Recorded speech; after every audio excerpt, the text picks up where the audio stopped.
আজ 25শে মে সোমবার। দেখে নিন আজকের বাছাই করা সব গুরুত্বপূর্ণ খবর। শুরুতেই হেডলাইন্স। রেড রোড নয়, এবার ব্রিগেডে ঈদের নামাজ। সরকার বদলের আবহে ঈদের নামাজে নতুন সিদ্ধান্ত। 220 থেকে 230টা আসন পাওয়ার কথা ছিল। 20 দিন পর ফেসবুক লাইভে মুখ খুললেন মমতা। কুরবানি ইস্যুতে নিজের মন্তব্য থেকে পিছু হটলেন হুমায়ুন কবির। সমালোচনার মুখে নতি স্বীকার। মুখ্যমন্ত্রী হয়ে প্রথমবার ঘরে ফিরলেন শুভেন্দু। নন্দীগ্রামের মানুষকে বললেন, আসন ছাড়লেও পাশেই আছি। ডায়মন্ড হারবার মডেল ভেঙে চুরমার, ফলতা ভোটে তৃণমূলকে কটাক্ষ শুভেন্দু। এছাড়াও রয়েছে আরো বেশ কিছু খবর। বাংলা পলিটিক্সের সমস্ত খবর প্রতিদিন সকালে দেখতে সাবস্ক্রাইব করুন আমাদের বি পলিটিক্স চ্যানেলটি। আর একটা লাইক করার অনুরোধ রইল। আপনার একটা লাইক আমাদের কাজ করার উৎসাহ অনেকটাই বাড়িয়ে দেয়। এবার আসছি বিস্তারিত সংবাদে। রেড রোডের বদলে এবার ঈদের নামাজ পড়া হবে ব্রিগেড প্যারেড গ্রাউন্ডে। বিগত তৃণমূল জামানায় রেড রোডের ঈদের নামাজ এক বিশেষ রাজনৈতিক ও সামাজিক গুরুত্ব পেয়েছিল। মমতা বন্দ্যোপাধ্যায় প্রতি বছর সেখানে উপস্থিত থাকতেন এবং সাম্প্রতিক সময়ে অভিষেক বন্দ্যোপাধ্যায়ও সেই মঞ্চে যোগ দিতে শুরু করেছিলেন। তবে 2026 সালের বিধানসভা নির্বাচনে তৃণমূলের ভরাডুবির পর রাজনৈতিক পরিস্থিতি বদলেছে এবং রাজ্যের প্রশাসনিক দায়িত্বে এখন শুভেন্দু অধিকারীর হাতে। যদিও সরকার পরিবর্তনের কারণে এই সিদ্ধান্ত নেওয়া হয়েছে, বিষয়টি তেমন নয়। রেড রোডের নিয়ন্ত্রণ ভারতীয় সেনাবাহিনীর হাতে থাকায় বড় অনুষ্ঠানের জন্য ফোর্ট উইলিয়ামের অনুমতি নিতে হয় এবং সেনা সূত্রে খবর, কৌশলগত নিরাপত্তার কারণে গত বছরে খিলাফত কমিটিকে জানানো হয়েছিল যে রেড রোডে আর নামাজের অনুমতি দেওয়া সম্ভব নয়। মমতা বন্দ্যোপাধ্যায়ের বিশেষ অনুরোধে শেষবারের মতো অনুমতি মিলেছিল। এবার বিকল্প হিসেবে ব্রিগেড প্যারেড গ্রাউন্ডে নামাজের আয়োজনের অনুমতি দিয়েছে রাজ্য সরকার। 220 থেকে 300টা আসন পাওয়ার কথা ছিল। 20 দিন পর ফেসবুক লাইভে মুখ খুললেন মমতা। বিধানসভা নির্বাচনের ফল প্রকাশের 20 দিন পর ফের প্রকাশ্যে মুখ খুললেন তৃণমূল সুপ্রিমো মমতা ব্যানার্জি। গত 4 মে নির্বাচনের ফল ঘোষণার পর একটি সাংবাদিক বৈঠক ছাড়া তাকে আর জনসমক্ষে দেখা যায়নি। শনিবার তার ফেসবুক লাইভে এসে বিজেপি সরকারের বিরুদ্ধে একাধিক গুরুতর অভিযোগ তোলেন তিনি। মমতা বন্দ্যোপাধ্যায়ের দাবি, তৃণমূল 220 থেকে 230টি আসন পাওয়ার কথা ছিল, কিন্তু পাশা উল্টে দেওয়া হয়েছে। তার অভিযোগ, জাতীয় নির্বাচন কমিশন ডেটা হ্যাকিং করেছে এবং অন্তত 150টি আসনের ফল ঘুরিয়ে দেওয়া হয়েছে। তিনি বলেন, এটা কি সত্যি নির্বাচন হয়েছে নাকি প্রহসন হয়েছে? পাশাপাশি তার অভিযোগ, তাকে ও তার এজেন্টদের ভোট গণনার সময় বের করে দেওয়া হয়েছিল। ফেসবুক লাইভে তিনি আরো বলেন, রাজ্যে বর্তমান ভয় ও আতঙ্কের পরিবেশ তৈরি হয়েছে। কারো চাকরি, কারোর ব্যবসা নিয়ে উদ্বেগ তৈরি হয়েছে বলে দাবি করেন তিনি। যুব ভারতের মূর্তি ভাঙার প্রসঙ্গ তুলে তিনি বলেন, সেখানে ছোট ছোট শিশুরা সেলফি তুলতো এবং ফিফাও সেটিকে প্রশংসা করেছিল। আজান প্রসঙ্গেও মন্তব্য করেন মমতা। তিনি বলেন, শব্দের মাত্রা বেঁধে দেওয়া যেতে পারে, তবে সবার জন্য একই নিয়ম হওয়া উচিত এবং কারো ধর্মীয় অধিকার কেড়ে নেওয়া উচিত নয়। পাশাপাশি সুদীপ পল্লের গ্রেপ্তারি, তৃণমূল কর্মীদের আটক, হকারদের জীবিকা কেড়ে নেওয়া এবং পার্টি অফিস ভাঙচুরেরও অভিযোগ তোলেন তিনি। ইভিএম এর রিপোর্ট প্রকাশের দাবিও জানান তৃণমূল নেত্রী। তার কথায়, আইন সবার জন্য এক, সত্যি জিতলে অত্যাচার করতেন না। একই সঙ্গে তিনি ঘোষণা করেন, ভবিষ্যতে মূলত ফেসবুক লাইভের মাধ্যমে নিজের বক্তব্য তুলে ধরবেন এবং সংবাদ মাধ্যমে আর কথা বলবেন না। কুরবানি ইস্যুতে নিজের মন্তব্য থেকে পিছু হটলেন হুমায়ুন কবির। সমালোচনার মুখে নতি স্বীকার। কুরবানি সংক্রান্ত বিতর্কিত মন্তব্য করে চরম সমালোচনার মুখে পড়েছিলেন হুমায়ুন কবির। তার মন্তব্য ঘিরে রাজ্য জুড়ে রাজনৈতিক টানাপোড়েন ও ক্ষোভ তৈরি হয়েছিল। অবশেষে পরিস্থিতি জটিল হয়ে উঠতে দেখে নিজের অবস্থান থেকে কিছুটা সরে এসে শুধুমাত্র চলতি ঈদের জন্য কুরবানির আবেদন জানিয়ে বক্তব্যে পরিবর্তন আনলেন তিনি। হুমায়ুন কবিরের আগের মন্তব্যকে ঘিরে বিরোধী দল, সাধারণ মানুষ, এমনকি দলের অন্দরেও অস্বস্তি তৈরি হয়েছিল।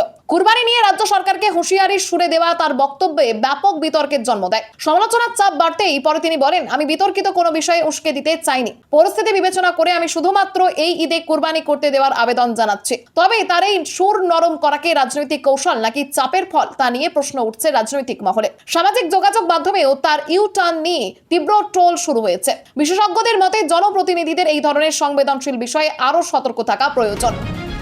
মুখ্যমন্ত্রী হয়ে প্রথমবার ঘরে ফিরলেন শুভেন্দু। নন্দীগ্রামের মানুষকে বললেন, আসন ছাড়লেও পাশেই আছি। মুখ্যমন্ত্রী হিসেবে দায়িত্ব নেওয়ার পর প্রথমবার নিজের রাজনৈতিক উত্থানের কেন্দ্র নন্দীগ্রামে পৌঁছলেন শুভেন্দু অধিকারী। বিধানসভা নির্বাচনের ঐতিহাসিক পালা বদলের পর এটি ছিল মুখ্যমন্ত্রী হিসেবে নন্দীগ্রামের মাটিতে তার প্রথম জনসভা। ফলে সভাকে ঘিরে স্থানীয় মানুষ ও রাজনৈতিক মহলে ব্যাপক কৌতূহল তৈরি হয়। এবারের নির্বাচনে নন্দীগ্রামের পাশাপাশি কলকাতার ভবানীপুর কেন্দ্র থেকেও প্রতিদ্বন্দ্বিতা করেছিলেন শুভেন্দু অধিকারী এবং 2 কেন্দ্রেই জয়ী হন। তবে সাংবিধানিক নিয়ম মেনে তাকে একটি আসন ছাড়তে হওয়ায় শেষ পর্যন্ত নন্দীগ্রাম আসনটি ছেড়ে দেন তিনি। এতে এলাকার মানুষ কিছুটা উদ্বিগ্ন হয়ে পড়লেও রবিবারের জনসভা থেকে তাদের আশ্বস্ত করেন মুখ্যমন্ত্রী। তিনি বলেন, আমি সংবিধানের নিয়ম মেনে একটা আসন রেখে আরেকটি ছেড়েছি, কিন্তু এই নিয়ে আপনারা বিন্দুমাত্র চিন্তিত হবেন না। আপনাদের শুভেন্দু আপনাদের কাছে আছে এবং ভবিষ্যতেও থাকবে। পাশাপাশি 2003 সাল থেকে দীর্ঘ রাজনৈতিক লড়াই নন্দীগ্রামের মানুষের পাশে থাকার কথাও স্মরণ করান তিনি। ডায়মন্ড হারবার মডেল ভেঙে চুরমার, ফলতা ভোটে তৃণমূলকে কটাক্ষ শুভেন্দুর। ফলতায় পুনর্নির্বাচনের ফল ঘিরে তৃণমূলকে তীব্র কটাক্ষ করলেন শুভেন্দু অধিকারী। লোকসভা নির্বাচনে যেখানে ফলতা বিধানসভা এলাকায় তৃণমূলের লিড ছিল 1,68,000-এর বেশি, সেখানে এবার পুনর্নির্বাচনে তৃণমূল প্রার্থী জাহাঙ্গীর খান চতুর্থ স্থানে নেমে গিয়েছেন। এই ফলকে সামনে রেখে শুভেন্দু অধিকারী সোশ্যাল মিডিয়ায় লেখেন, কুখ্যাত ডায়মন্ড হারবার মডেল পরিণত হলো তৃণমূলের হারবার মডেলে। তিনি বিজেপি প্রার্থী দেবাংশু পান্ডাকে বিপুল ভোটে জেতানোর জন্য ফলতার মানুষকে ধন্যবাদ জানান এবং দাবি করেন তার 1 লক্ষ ভোটে জেতানোর আবেদন বাস্তবে 1,08,000 ব্যবধানে জয় এনে দিয়েছে। পাশাপাশি তৃণমূলকে নীতি আদর্শহীন দল বলে আক্রমণ করে তোলাবাজি, সিন্ডিকেট ও থ্রেট কালচারের অভিযোগ তোলেন তিনি। শুভেন্দু আরও দাবি করেন, মানুষ এবার স্বাধীনভাবেই ভোট দিতে পেরেছেন বলেই আসল বাস্তব সামনে এসেছে। তার কথায় এ তো সবে শুরু, আগামী দিনে তৃণমূলের সামনে আরও কঠিন রাজনৈতিক লড়াই অপেক্ষা করছে। ফলতায় বিজেপির জয়ের পর মুখে হাসি সেলিমের। কি হলো সিপিআইএম এর রাজ্য সম্পাদকের? 26-এর বিধানসভার নির্বাচনে বাংলার মূল লড়াই তৃণমূল ও বিজেপির মধ্যে সীমাবদ্ধ ছিল বলে রাজনৈতিক মহলে আলোচনা চললেও ফলতায় পুনর্নির্বাচনের ফল নতুন করে আশার আলো দেখাচ্ছে বাম শিবিরকে। ফলতায় তৃণমূলকে পিছনে ফেলে দ্বিতীয় স্থানে উঠে এসেছে সিপিআইএম। বিজেপি প্রার্থী দেবাংশু পান্ডা পেয়েছেন 1,49,666 ভোট, আর তৃণমূল প্রার্থী শম্ভুনাথ কুর্মি পেয়েছেন 40,645 ভোট। তৃতীয় স্থানে কংগ্রেস প্রার্থী আব্দুল রেজ্জাক মোল্লা এবং চতুর্থ স্থানে রয়েছেন তৃণমূল প্রার্থী জাহাঙ্গীর খান। এই ফল প্রকাশের পর মোহাম্মদ সেলিম বলেন, বাংলায় গণতান্ত্রিক অধিকার প্রতিষ্ঠার সঙ্গে বাম পন্থারও পুনরুত্থান হবে। তিনি ফলতার সাধারণ মানুষ, প্রার্থী শম্ভুনাথ কুর্মি এবং দলীয় কর্মীদের অভিনন্দন জানান। তার দাবি, মানুষ যদি স্বাধীনভাবে মত প্রকাশের সুযোগ পায় তাহলে বাম পন্থার পুনরুত্থান সম্ভব। বামেদের আশা, তৃণমূলকে পেছনে ফেলে আগামী দিনে তারা প্রধান বিরোধী শক্তি হয়ে উঠতে পারবে। মুর্শিদাবাদে 5 লক্ষের বেশি নাম বাদ, প্রতিটি ব্লকে ট্রাইব্যুনালের দাবিতে শুভেন্দুকে চিঠি অধীরের। সদ্য সমাপ্ত এসআইআর প্রক্রিয়ায় মুর্শিদাবাদ জেলা থেকে প্রায় 5 লক্ষেরও বেশি মানুষের নাম ভোটার তালিকা থেকে বাদ পড়েছে বলে দাবি করে মুখ্যমন্ত্রী শুভেন্দু অধিকারীকে চিঠি লিখলেন প্রাক্তন কেন্দ্রীয় মন্ত্রী অধীর রঞ্জন চৌধুরী।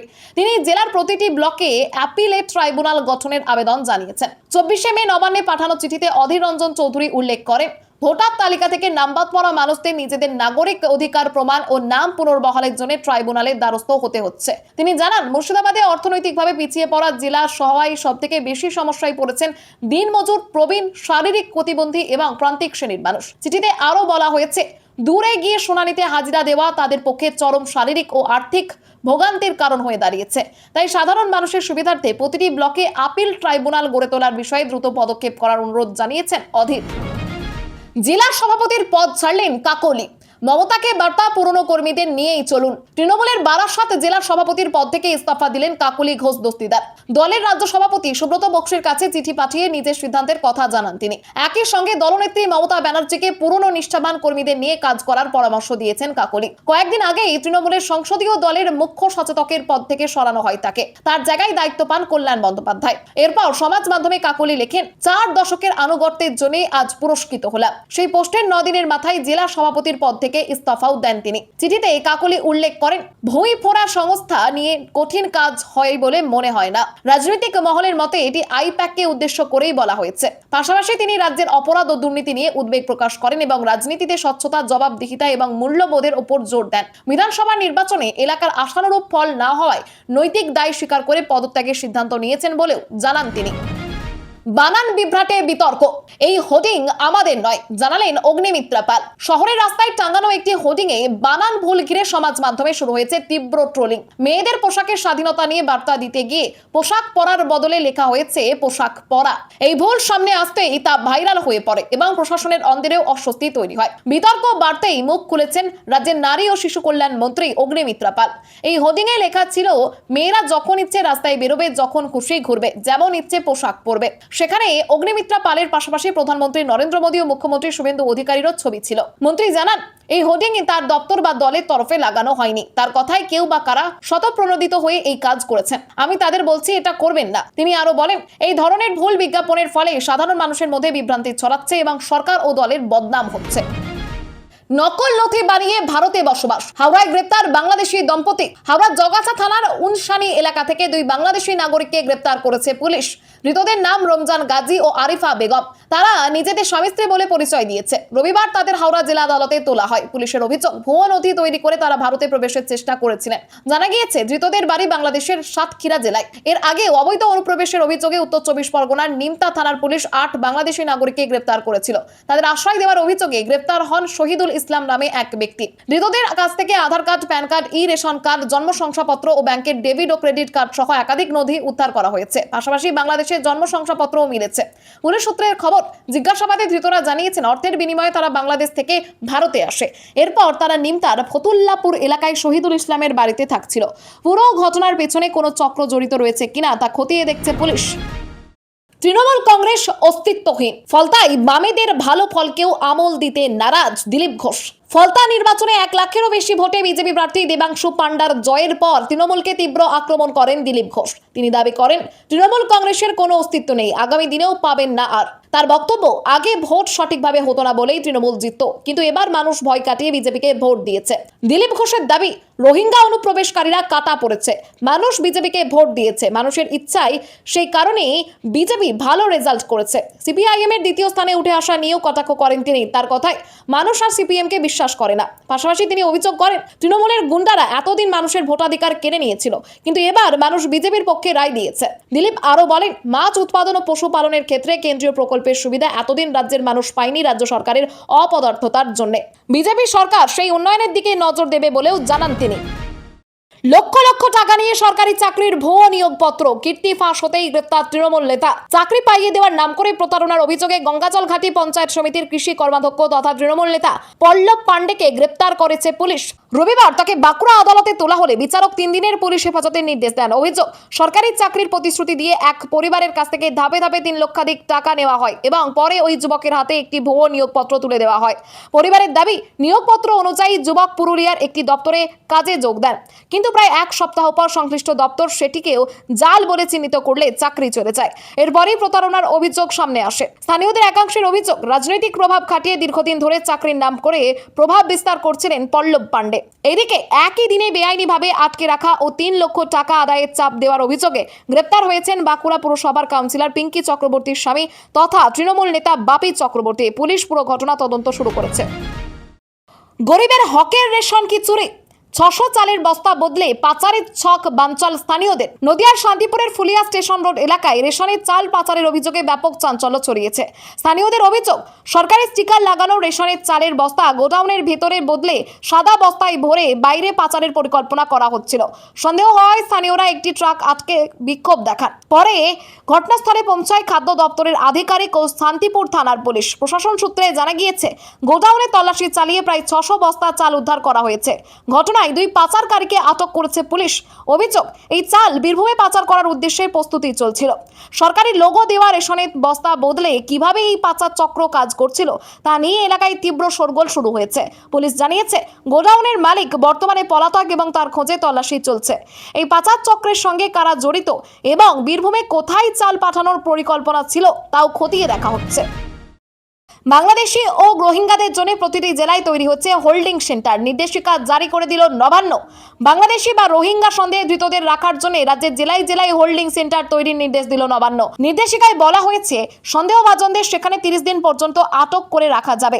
শুধু নতুন ধৃতরাই নয়, যাদের বিরুদ্ধে আগেই ব্যবস্থা নেওয়া হয়েছে এবং যাদের ফেরত পাঠানোর প্রক্রিয়া চলছে তাদেরও এই সেন্টারে রাখা হবে। মুখ্যমন্ত্রী শুভেন্দু অধিকারী সম্প্রতি জানান, পূর্বতন সরকার কেন্দ্রের নির্দেশ কার্যকর করেনি। তার সরকার ক্ষমতায় আসার পর সেই আইন কার্যকর করা হয়েছে। সিএ এর অন্তর্ভুক্ত নন এমন ব্যক্তিদের চিহ্নিত করে গ্রেপ্তার করে বিএসএফ এর হাতে তুলে দেওয়া হবে বলে জানান তিনি। নবান্নের নির্দেশিকা রাজ্য পুলিশের ডিজি, জেলা শাসক, পুলিশ সুপার এবং বিভিন্ন পুলিশ কমিশনারেটের কমিশনারদের পাঠানো হয়েছে। কেন্দ্রীয় স্বরাষ্ট্র মন্ত্রকের 2025 সালের নির্দেশিকা অনুযায়ী সন্দেহভাজন ব্যক্তিদের 30 দিনের জন্য হোল্ডিং সেন্টারে রাখা যাবে এবং নথি যাচাইয়ের পর সিদ্ধান্ত নেবেন জেলা শাসক বা ডিস্ট্রিক্ট কালেক্টর পদমর্যাদার আধিকারিক। পাশাপাশি অবৈধ অভিবাসীদের চিহ্নিত, মুছে দেওয়া এবং ফেরত পাঠানোর নীতিও কার্যকর করা হচ্ছে। খবর আজকের মতো এখানেই শেষ। আবার আসছি আগামীকাল সকালে। পরবর্তী খবরের জন্য সাবস্ক্রাইব করুন আমাদের।